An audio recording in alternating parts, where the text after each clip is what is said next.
So flat coins are designed to be yield-bearing assets. They're designed to grow and outpace inflation over time. For what we think of as a flat coin, it's decentralized, it has decentralized collateral backing. It is completely on-chain. It has no ties to the traditional financial system. So it's censorship resistant, and it's also inflation resistant. So a good flat coin should outpace inflation over the long term. And the term flat is kind of a misnomer, because you hear flat, and I know a lot of people are like, why would I want to hold something called a flat coin? But the idea is to keep your purchasing power flat. So that's where the name Flatcoin comes from. Welcome to the Edge Podcast. I'm DeFi Dad here with Nomadic from 4RC. Today's show spotlights the first ever flat coin launched on Base called Flat Money. In this episode, we cover why a flat coin such as UNIT promises to be a better form of on-chain money that isn't tied to any fiat currency, as well as how flat money offers a double-digit yield for UNIT holders. But before we do, just a quick word from our sponsors who make the Edge Podcast possible. Power up your portfolio by borrowing, lending, and multiplying your favorite assets, made safe and easy by the industry-leading automation tools at SUMMER.FI. SUMMER.FI offers a curated DeFi experience to access the highest quality protocols and strategies. Discover new earn strategies for your portfolio in a user-friendly app designed to filter based on the tokens you hold, the networks you transact on, the protocols you trust, and the highest available yields. Learn more today at SUMMER.FI, the best place to borrow and earn in DeFi.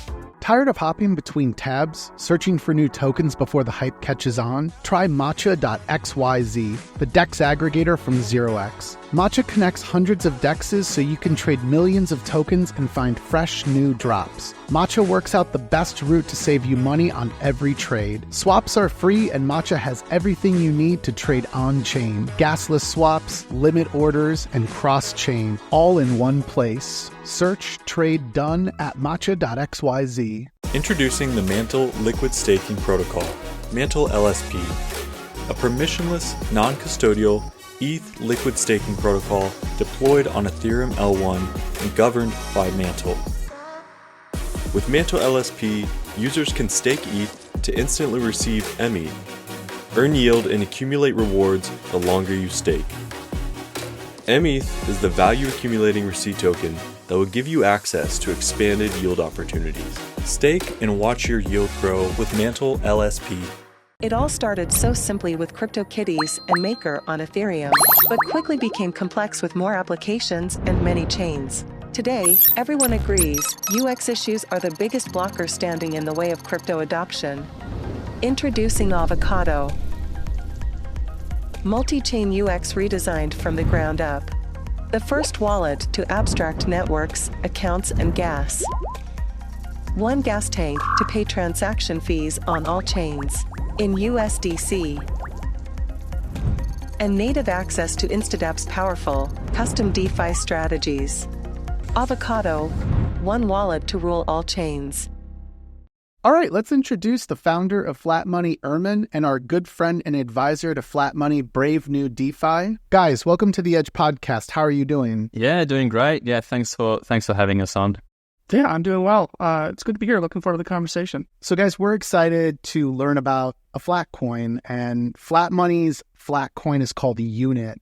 So this is our first episode to ever talk about a flat coin project. We're all accustomed to using stable coins that are pegged to the US dollar. Some are pegged to other fiat currencies, but there is something really special about what you are building. It is meant to be a better on-chain money. And so, yeah, let's get right into it. So why don't we talk a little bit more about your background? Ermin, maybe you could share a bit about just your own background and then the founding of Flat Money. Yeah, sure. So yeah, I have an engineering background.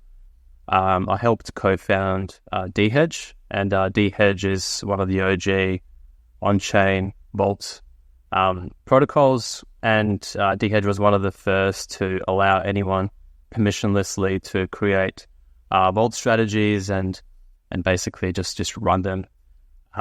So we've learned a lot with DHedge in particular with delta neutral strategies, and delta neutral just means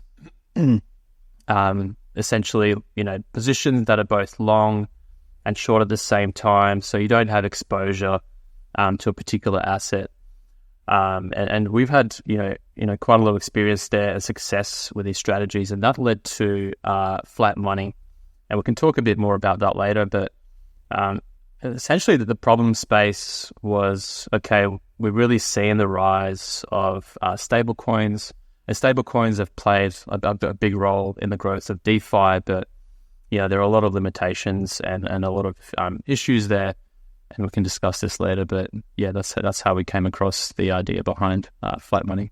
And Brave, I want to kick it over to you. What, I guess, drew you to working on flat money? What is it about, I guess, a flat coin that kind of sucked you in?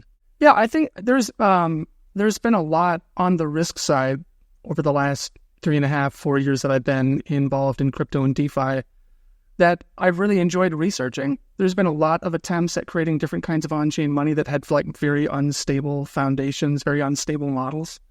So whenever somebody tries to create decentralized money, there's been scaling limitations, there's been inherent risk. Some people have looked at that risk and been like, oh, that's fine, it'll be fine. And so there's been a lot of different attempts, and not a lot has been successful. But this is kind of the entire reason, when I first got into crypto and you're learning about this crypto native money, these on-chain rails, this alternative financial system.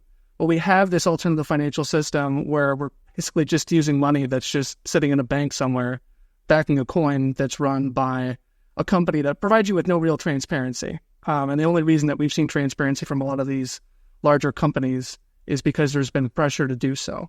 But that being said, they still control 96% of the stablecoin market cap across the entire crypto ecosystem. So I've been looking for different examples of decentralized money that I think are scalable, that have a good backing, and I came across flat money by talking to one of the earlier contributors, and they'd reached out to me and said hey, this is a really cool project. Have you heard about this? And I had looked at flat coins, and there's a lot of different models that are more tied to a CPI index, and they have different ways of generating yield. And it's a little bit more of a CDP style model that's over collateralized, and it has some of the benefits of existing models, but there are still hurdles to these things, and they're not as reliable. And again, one of the things that we've seen a lot of other flatcoin projects do is they've used US treasuries as backing. But this kind of violates the whole purpose, in my mind, of why you actually want a flatcoin. You want something that's on-chain, decentralized, not tied to the legacy financial system. On-chain money that you can use on-chain, that can be collateral places that's not tied to those risks. So when I came across flat money, I thought it was really simple and really elegant, and a really unique solution to the decentralized money problem. A lot of the models that we're seeing now have pivoted to using liquid staking tokens as backing assets. And it's something I think is one of the keys to unlock scalability for decentralized money. So after looking at it, talking with the team, I came on board and decided to help out as an advisor. And it's been really exciting to see flat money just in the last couple of weeks launched, see growth on base. And right now there's two sides to it, which we'll talk about in a bit. But the perps market side is the biggest single ETH perps market on base at the moment. And on the flat money side, the flat money market where people mint the flat coin, we've seen growth there, and that's been providing, I think, if I'm not mistaken, the highest yield on our ETH collateral that's on base right now. So everything's been going really, really well, and I'm excited to see unit scale further. I think it'd be good for one of you to just maybe go over again the differences between a stable coin and a flat coin, just to make it kind of crystal clear for our audience, what we're actually talking about when we say flat coin versus stable coin. Yeah, the difference between a stable coin and a flat coin. So with stable coins, we've seen these different models. They're typically over collateralized. If they are very capital efficient, it's because you have something like Circle or Tether, where it's one-to-one backed, but those assets are held off-chain in a bank. So for what we see for on-chain stable coins, they're over collateralized. They're not as capital efficient, but they're pegged to $1. So the whole purpose is to stay around $1 and to not deviate from that. Having that peg creates certain limitations. And then also, if you want to earn yield on your stablecoin, which is what everybody effectively wants to do with the stablecoin in the first place, you have to go out elsewhere and take on more smart contract risk to earn yield on your stablecoins. So flat coins are designed to be yield-bearing assets. They're designed to grow and outpace inflation over time. For what we think of as a flat coin, it's decentralized. It has decentralized collateral backing. It is completely on-chain. It has no ties to the traditional financial system. So it's censorship resistant, and it's also inflation resistant. So a good flat coin should outpace inflation over the long term. And the term flat is kind of a misnomer because you hear flat, and I know a lot of people are like, why would I want to hold something called a flat coin? But the idea is to keep your purchasing power flat. So that's where the name flat coin comes from. But we've heard a lot about different flat coins. Again, a lot of the ones that I've seen use like a CPI index style. It's a CDP style model. There are some algorithmic ones that we've seen pop up as well, but they haven't seen, a lot of scale yet.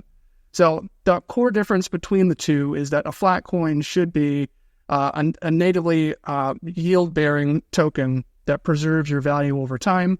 It outpaces inflation, and it has decentralized collateral backing. So it should be the truest form of on-chain money, and in our case, one that's more capital efficient than other models. Guys, how do we measure whether the flat coin is working as designed? Like, I think this was something I struggled with rye through Reflexer. How do we know that it's staying flat? Because I know with USD pegged stable coins, fiat dependent stable coins, we're used to using something like the US dollar. And so we know if it's below or above that, it's not working as intended. Yeah, I'd say rye. I wouldn't classify rye as a flat coin. It did innovate, I guess, the floating peg. It wasn't pegged to like $1, right? So that was an innovation, but it was based on the original kind of CDP model of DAI. So there was no kind of this yield bearing thing that was, a native yield bearing asset that was supposed to beat inflation over time. And I think rye has kind of gone down in price as well over time, and it's just a very, very different model. So for flat money's unit, how do you kind of verify it? Well, it's 100% backed by Rocket Pool's rETH. So essentially, for each and every block, the price per unit is priced on chain, and you can always claim the underlying rETH. So it's 100% collateralized. It's not like an algorithmic stable coin without backing or some sort of algorithmic kind of mechanism underneath that. You can always see, how much rETH is backing each unit, and you can always claim that underlying unit rETH if you hold unit. So that's one of the main differences, as well as the yield bearing side. So with any, I guess, yield bearing asset, you kind of have to ask, where is the yield coming from? And for some products, there's no underlying yield, no real underlying yield. So eventually, if that price is appreciating, eventually it does sort of come back down, or there's, some sort of feedback loop that can go up one way and go down the other way. And we've seen what that looks like with Terra Luna, as well as some other kind of algorithmic stable coins and experiments that have happened, and this is kind of nothing like that. There's still kind of, I guess, PTSD from that era. So whenever there's a new kind of low volatility asset that's kind of being released, people tend to sort of come back to that, and it's valid, right? People want to ask the question and go, hey, does this resemble that, and does this have the same risks? So with flat money unit, the yield comes from the leverage side. There's basically a two-sided marketplace. On one side, you deposit your rETH, and as soon as you do, that volatility is stripped out of your rETH. So if the price goes down, you can withdraw more if the price of rETH goes down, I should say, you can withdraw more rETH from the system. So how does that kind of happen? Well, on the other side, you have leverage traders that take more volatility. So essentially, you have a high volatility side, and you have this kind of low volatility yield bearing side. So on the high volatility side, the leverage traders, they basically take bets on rETH, and they can go along whether it's 2x, 5x, 10x. So and what happens is there needs to be a counterparty to those leverage traders, and thus the unit holders. So essentially, they take the short side. So unit position is nothing more than a delta neutral position. The upside of doing it all in the protocol is, yes, you can earn what you'd traditionally call the funding rate. We call it the borrowing rate in the protocol. But that self-rebalancing mechanism happens all within the protocol. There's no kind of, manual, trading that needs to happen. You don't need to go to external markets. Those two markets are built into the protocol. And the trading fees that are generated by the leverage traders, they come in directly as additional yields into the unit Flatcoin. So that's kind of like one of the major breakthroughs that we've innovated here. One of the things that we talk about here is that rETH is the backing asset, but it's designed to grow in value over time. And you can look at that in USD terms. Most people on-chain are using US dollars as the main unit of account on-chain. There are some people that are using ETH as their unit of account, but I would say the vast majority of DeFi users are still using the US dollar as their unit of account when they're looking at things on-chain. So over time, you should be able to look at what yield am I earning by holding unit versus what is the inflation rate been for the last year. And you can look at that. You can look at the CPI index.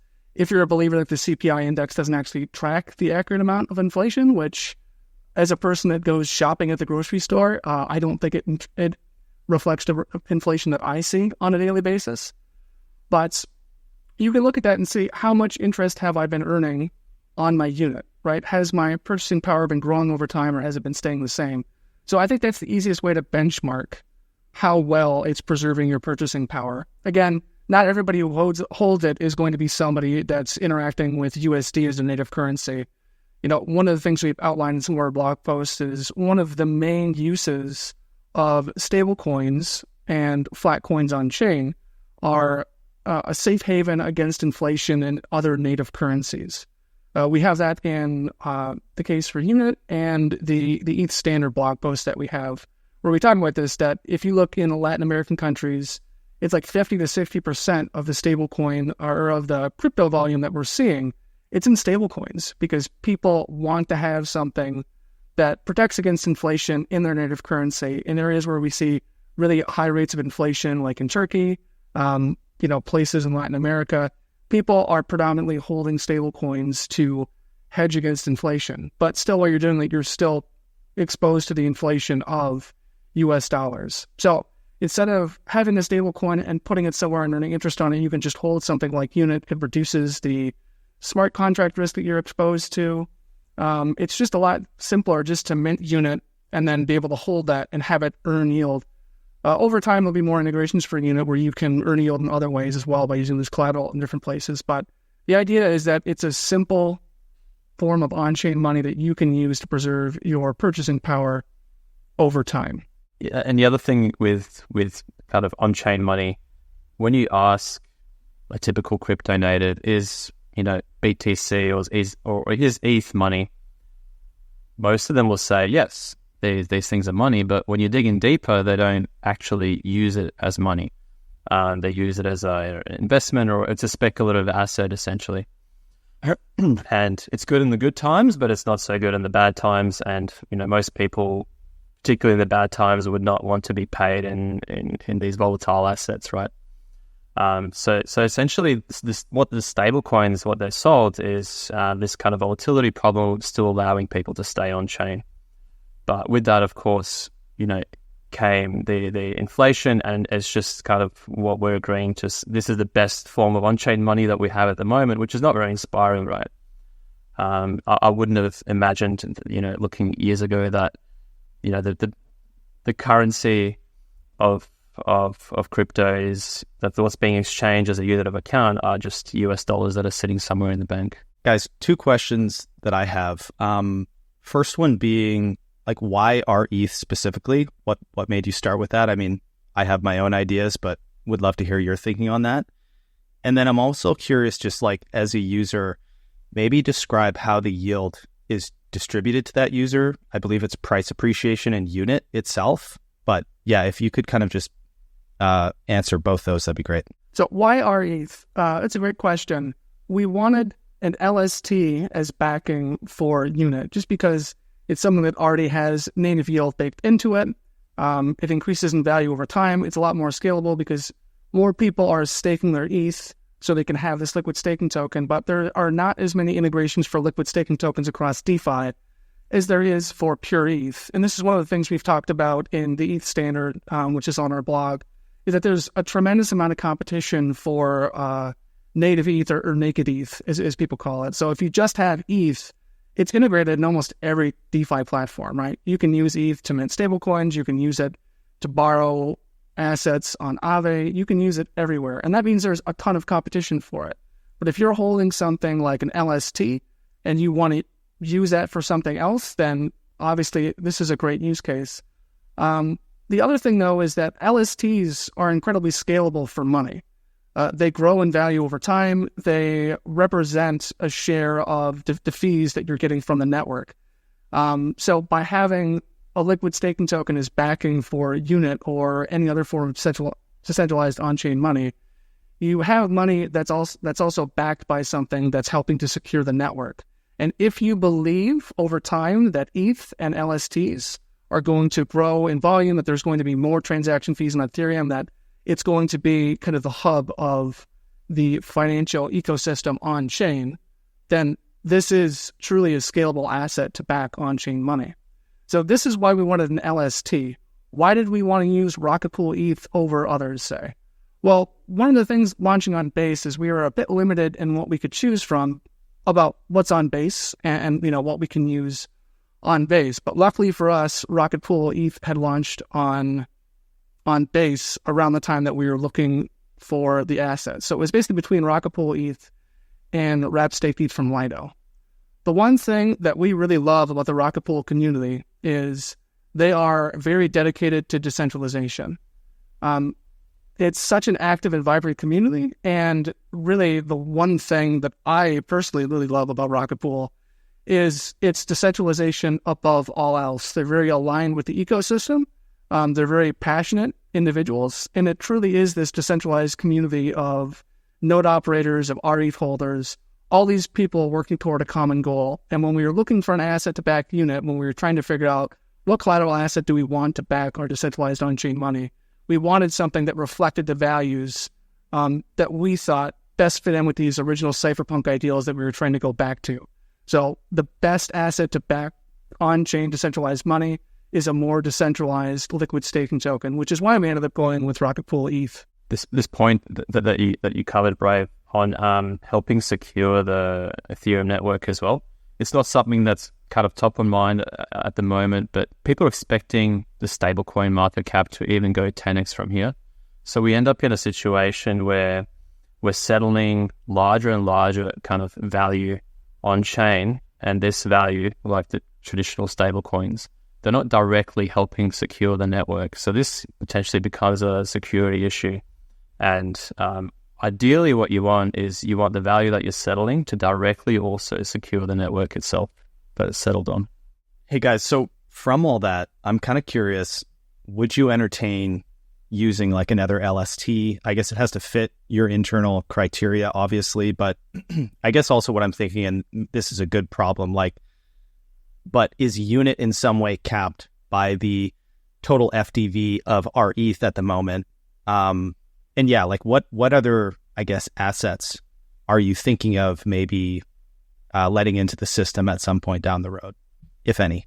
I know in the past, when people have looked at CDP style stablecoins, and the one that comes to mind is Liquide's LUSD. People have kind of said, well, it's backed by ETH, but that's limited growth because it's capped by the FDV of ETH, and that's kind of the reason why growth was kind of affected for it. But actually, it was nowhere near the limits of the ETH FDV. It was nowhere near the close to cap. But the problem was really to mint the stable coin, you need to back it with ETH, and ETH is a very volatile asset. So actually, the growth, this happened with MakerDAO's DAI as well. Growth looks great when ETH is going up. People are also using it to leverage up. But of course, when the market turns, that's no longer like a very favorable position, because you take all the volatility of ETH, which means it goes down as well, and you have to think about closing that position burning your stable coin or risk getting liquidated. So it's really a volatility issue rather than, hey, we've reached some theoretical limit of ETH. And it's the same thing with regardless of which LST you're using. Anyone can go to the Rocket Pool staking page, take their ETH, stake it, and mint unit with it. So I don't actually buy into this kind of narrative that we've hit some theoretical limit. And of course, if you're eating up all the supply of ETH and you're locking it up in this contract, if this does take off, then that obviously lowers the circulating supply of not just ETH, but of ETH, of course, which is the overall underlying asset. With Flat Money's unit, you don't actually, when you mint unit, you're not riding the volatility of your rETH collateral. You're essentially hedged in those price movements by also having a short position that's automatically opened by the protocol, so it doesn't have those same issues. So guys, I want to shift gears now and talk from the perspective of future unit holders and then those that want to leverage trade with rETH. So let's talk about the simpler side of things. For those that are going to hold unit, so I go to flat.money, the website. I can open up the app there. I connect to my Ethereum wallet, which you're going to connect to Base, the L2 Base. And I want to mint some unit. Do want to preface that I could have gone to a DEX aggregator and just like swapped at some point for some unit, but let's assume I want to mint some. I guess, can you first walk us through like what is the advantage, if there is any advantage, of minting unit with my rETH? Like, am I getting any better of a rate there? And then when I do go to mint it, like, what are some of the considerations there? Like, how much rETH mints how much unit? Yeah, so when you go and you actually mint unit, you deposit rETH, and that goes into the protocol's shared liquidity pool, and then you get a corresponding amount of unit, and you're going to start earning yield, which comes from the other side of the market. So there's the flat money market, where you're going to mint your unit. The rETH, like I said, goes into a shared liquidity pool that's shared between the flat money market. This is what backs the unit token, and then the perpetual futures market, where your yield is coming from. And so as a unit holder, you're earning trading fees, liquidation fees, the funding rate fee, which we call the borrow rate. You're earning all of those fees as a unit holder. All those fees flow back into that shared liquidity pool, and they grow in value over time, and that's what grows the backing value of unit. So when you go in initially to mint it, what is the value of one unit? Well, when we launched, it started at one rETH. This is basically the value of one unit, but it's since changed because the underlying value of unit can change over time. So it could be greater than one rETH, it could be lower than one rETH. It kind of depends where the market goes. Currently, one unit is worth, and Ermin, you can fill in and correct me if I'm wrong here, but I think it's worth a little bit more than one rETH, just because when we launched, rETH dropped in value, unit increased in value, and so I think it's maybe like 1.02 or 1.04 rETH per unit, somewhere in that neighborhood. But again, this will fluctuate over time depending on where the market goes. But again, the value of this should be increasing over time. From my perspective, I minted units a couple weeks ago, very close to when we launched. And when I put in one rETH, I got a little bit more than one unit, just because at the time one unit was just a bit below one rETH. And then the market dropped, and so now it's worth more than one rETH. So the actual dollar value of my unit has remained relatively stable. It's grown in value over time as more people have joined the unit side, as more leverage traders have opened up long rETH positions in the perpetual futures market. So to date, it's doing exactly what it's designed to do, which is to grow in value over time, to remove the volatility of the underlying ETH.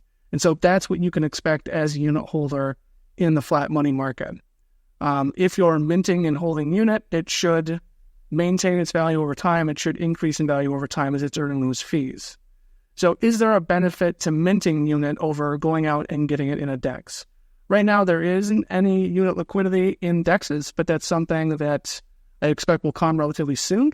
I think there'll be a campaign to get some unit liquidity on ETHEREUM here in the near future.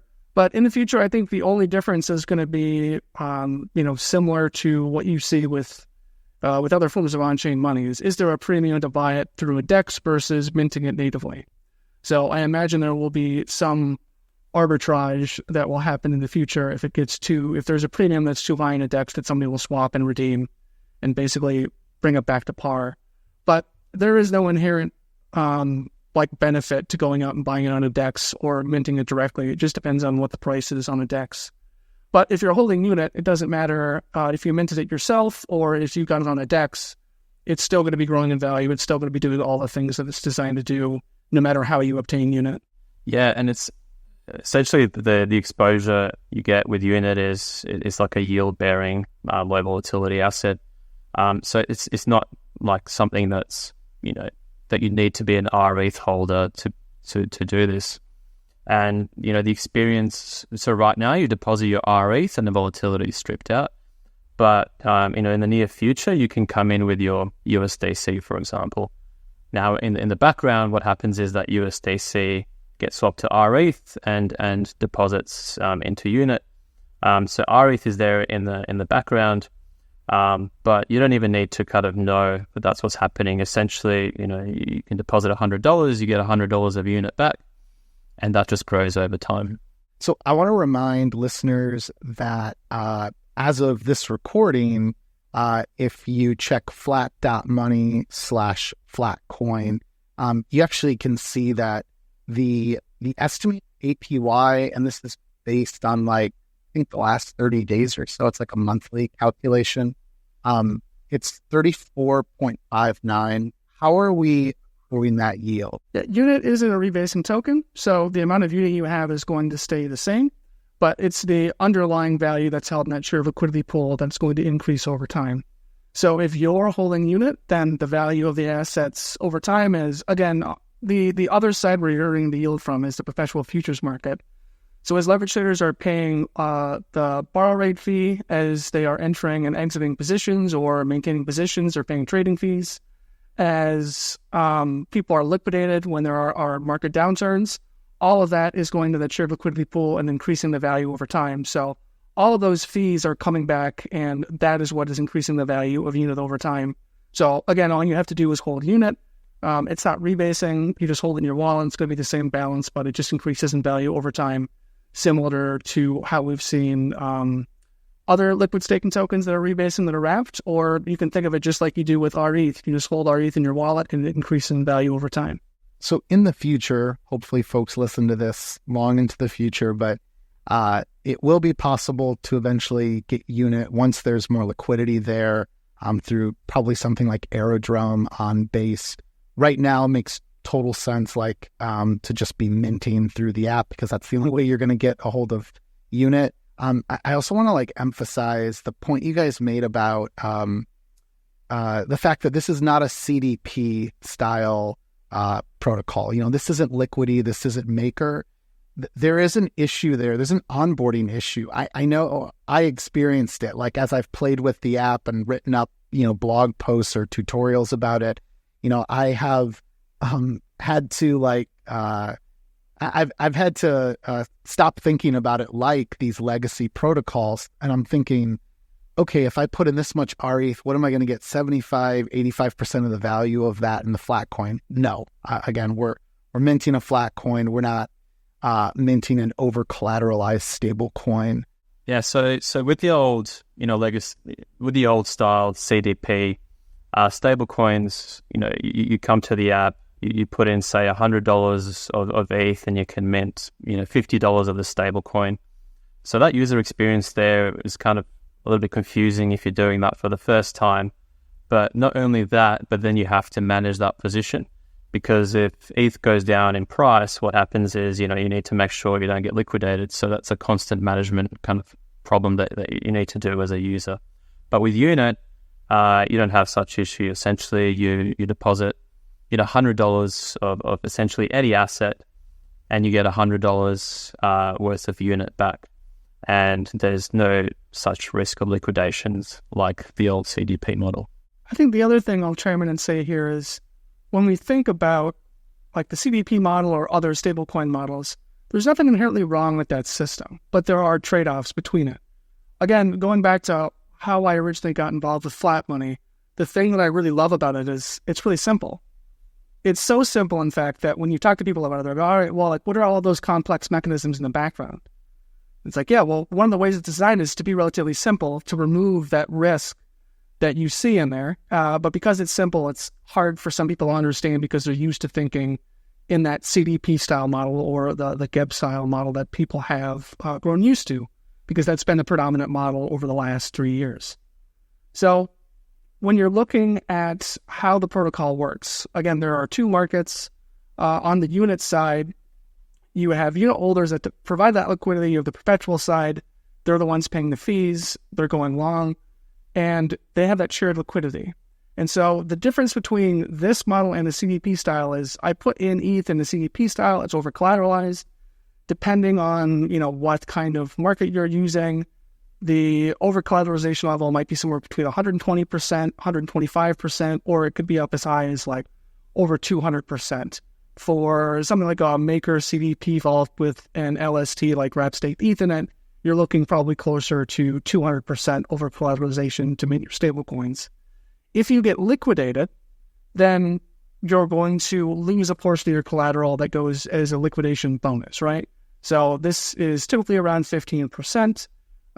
It could be higher, it could be lower, but you're going to lose out a certain percentage-wise. This is one of the risks if you get liquidated, but you'll be able to get your collateral back. With the unit market, when you put your rETH in, it's shared, and so again, that value underneath in ETH terms might fluctuate. It might be a little bit less than the backing over time, so it'll grow in USD value, but it might fluctuate in the rETH value underneath. But you're never going to get liquidated. So the value might change over time in ETH terms, but you're not going to get liquidated. You're not going to suffer that liquidation penalty. And so the collateral behind it floats, but the value of it is relatively stable and it grows over time as more fees are earned. So this is the big difference that a lot of people have a hard time grasping. But again, it's a relatively elegant and simple system that just has two sides of a market. And the thing that holds them together, the glue that kind of aligns incentives between them, is that borrow rate, which is going to fluctuate on either side to draw in capital wherever it's needed by providing either a high APY for unit holders if leverage traders need more rETH liquidity, or on the perps futures market, that funding rate will go down, that borrow rate will go lower to attract more leverage traders in the perps market. If there's just more leverage that needs to be taken out to boost yields on the unit side. DeFi enables a whole new world of trading and yield opportunities. Sometimes we all wish we had a little bit bigger of a budget so we can make the most out of it. That's why we created Blueberry. Blueberry lets you access the best opportunities on Ethereum all in one easy-to-use terminal. You can access 5x, 10x, or even 20x your money in one click, more than any other lending market, so you can maximize your earnings. Only on Blueberry. As a unit holder, I've gone into the app, I've deposited rETH, I've minted unit, I'm earning this 34% APY just holding it. On the other side of the market then, or the other side of this mechanism, we've got a perps market, very familiar setup. We have folks who are longing rETH with up to, I think, 25x leverage. And the rETH that I've deposited as a unit holder can be borrowed by them. That's how they get that leverage. Anything else there, guys, to describe in like the UX? Like, I think like one thing that kind of caught me off guard too was I had to remind myself, oh yeah, no one goes short here. Like, you have like technically the true counterparty here is the unit holders, whereas like the leverage traders that are coming in to the rETH perps market for flat money, they are only able to go long. I was going to say, yeah, that's right. As a unit holder, you're the counterparty. So you're effectively, you're short, and then on the leverage side, you're long. But again, you have that rETH collateral, and that is earning that native staking yield over time. you can always see in the UI on both sides, but on the flat money side, you can see what the skew is. And so the skew, or the difference in longs and shorts in the market, for a delta neutral flat coin, you want that to be at about 50%. And I think right now it's at like 49.95%. And then there's like a tiny bit of variance, but it's been very, very close ever since we launched. So again, that incentive, that borrow rate has closely aligned those two markets. So I think that is, the main difference there. And this is, I think on the unit side, the thing that you're looking for is, how do you tell if it's actually delta neutral? You can see the skew in the UI. The UI is simple on both sides, even on the leverage side. It's very simple. So we've tried to make things as simple as possible for people as well. Yeah, it's essentially just one-click leverage on rETH. So you just say, you have one rETH, you can deposit that, and you can just go 2x leverage, and it's just one click to get that exposure. A lot of perps dexes have a lot more complexity. You create an account, you deposit margin, and then you go to your market, and then you have to sort of figure out how much you can open and what your ratios are. But this is, a lot simpler. Guys, one thing I noticed as I was playing with the app is that I can currently open or close that rETH long. Again, it's with up to 25x leverage. Any other trading features that you're looking to add? Like, I'm thinking of like take profit orders, stop losses, things like that. Yeah, so stop losses, take profit is available as well. It's obviously there's higher risk with this type of product on this side of the market, so that was a necessary feature to go live. So that's available for traders already. And the other thing I'll just add is there are flat money points, or FMP, that are being minted to our leverage traders as well, and that's at the moment the only way to earn FMP on the protocol right now. Guys, could one of you maybe just expand on like the utility of like why are users wanting to accrue these FMP points right now? Yeah, the flat money points program that we have, we launched this initially before we actually launched the flat money protocol.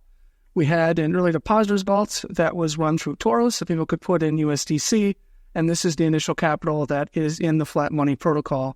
So flat money points, this program that we're running, these points will be convertible later for tokens. So there's no surprise. We're not going to make people guess and wait. Like, this will be convertible for a token at a later date.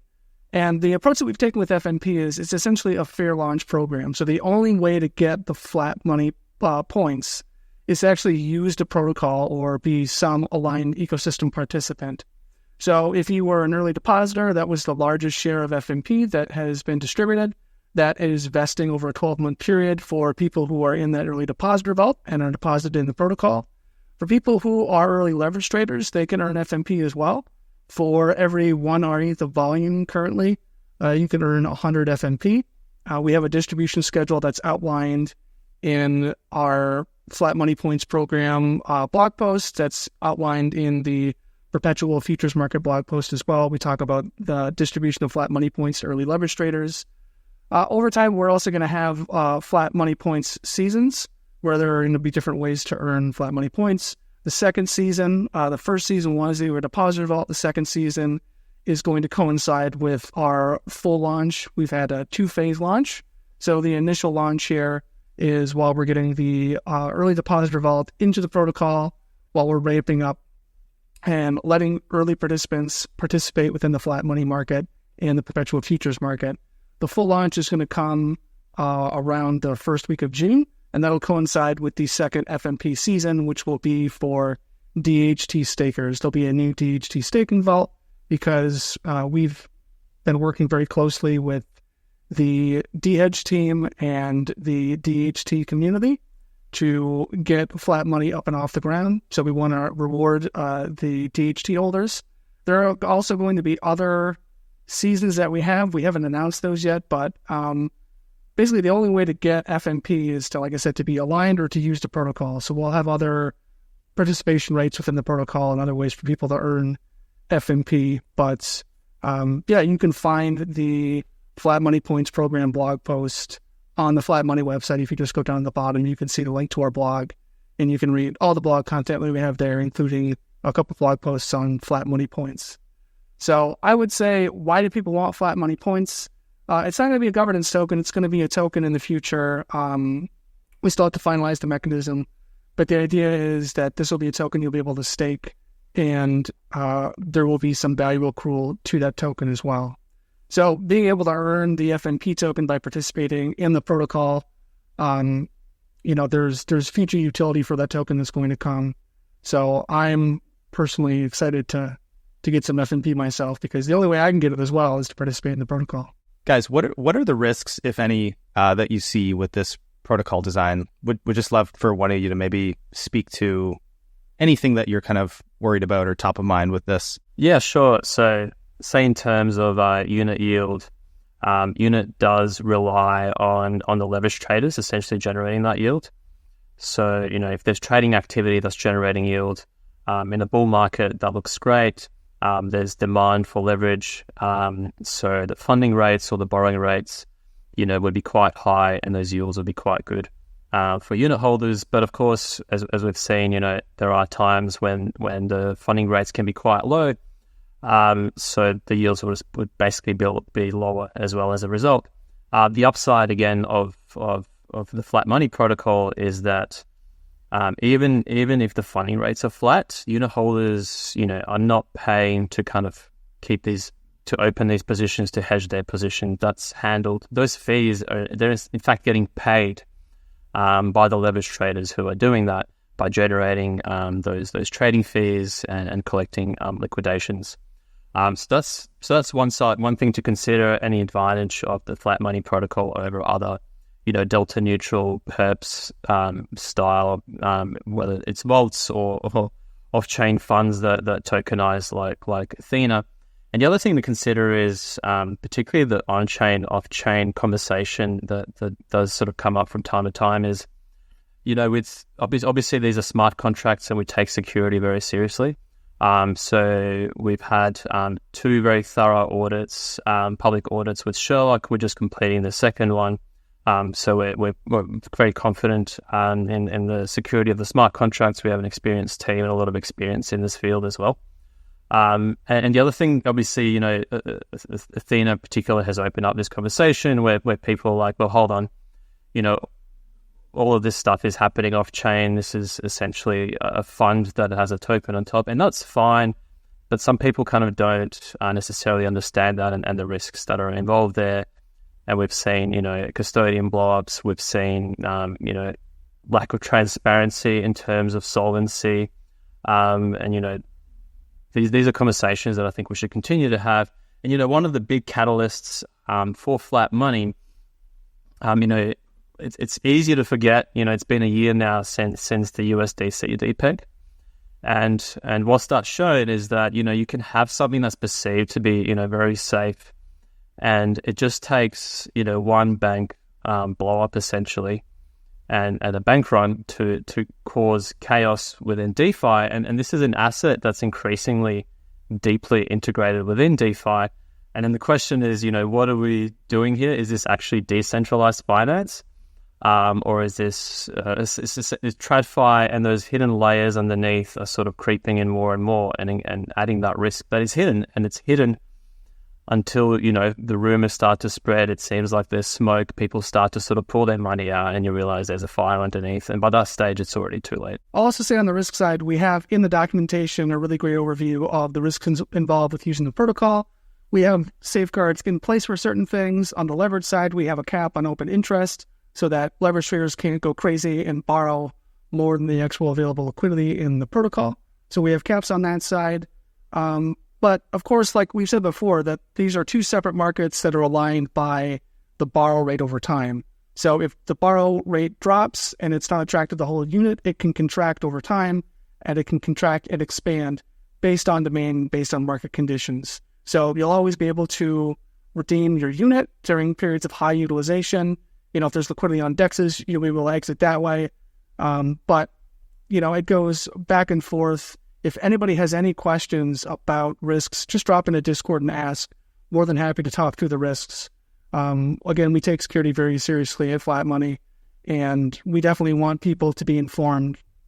Before you deposit, if you want to do due diligence and ask questions, drop in Discord and go nuts, and we'll answer any questions that you have about the risks of using Flat Money. Yeah, as I've thought a lot about Flat Money, I think it is a project that is going to appeal to those who want a maximally censorship-resistant form of on-chain money, something that is not dependent on fiat currencies, something that still gives us ample yield, and a medium of exchange that is backed by premier collateral like rETH.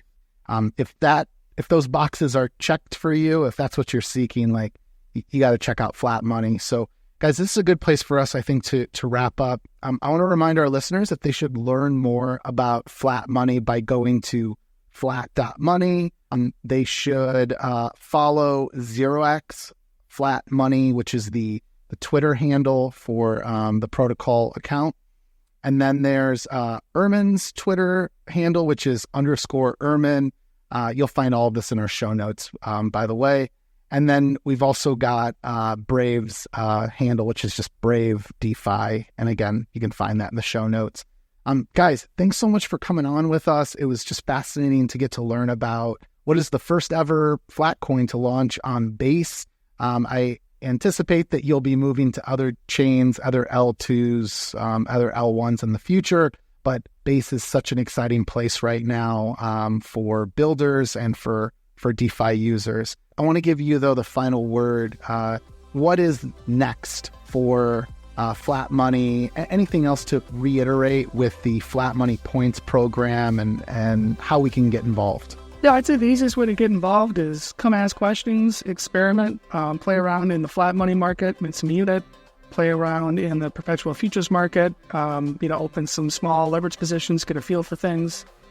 I think that Base is a really fun place. There's a lot happening, and it's the perfect place to launch a Base unit of account, right? So there's definitely a lot happening in the future. We'll have our full launch here coming up very soon.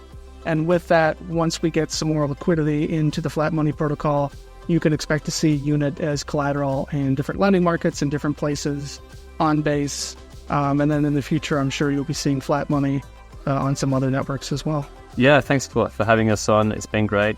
I'll just add, there's been a bit of a trend in DeFi where we are kind of moving towards more off-chain TradFi integration into DeFi, and this is, real-world assets, is a big narrative at the moment. Like, we somehow need, the traditional financial worlds to give legitimacy to crypto and give legitimacy to DeFi. But if we truly believe we are building a better system, that we are building better money, then we should be, the on-chain assets should be going to the real world and not the other way around. Thanks everyone for tuning in. If you're a talented founder or developer, please consider reaching out to our team at fourthrevolution.capital. And for future episodes of the Edge podcast, please check out our link tree at edge_pod.